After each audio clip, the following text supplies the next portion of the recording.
Good evening, I'm Larry Smith. Nancy Cox is live out in Eastern Kentucky with a big development today that gives one community a reason to be optimistic. And we go to Nancy now. Good evening, Nancy. Well, Larry, getting back to everyday life is made even tougher when the simple things take a lot of effort.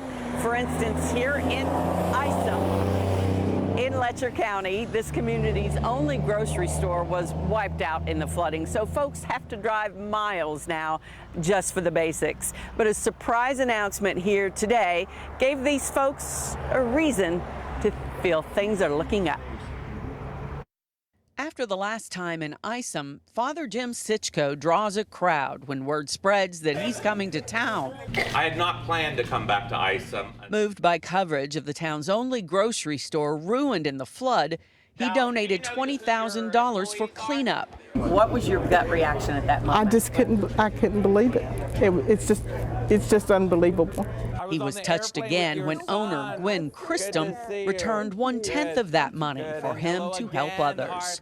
Number one, I'm a Christian, and I am supposed to tithe. That has never happened. Not to be outdone, Father Jim called in some friends to help him bless this town. $75,000 to do that.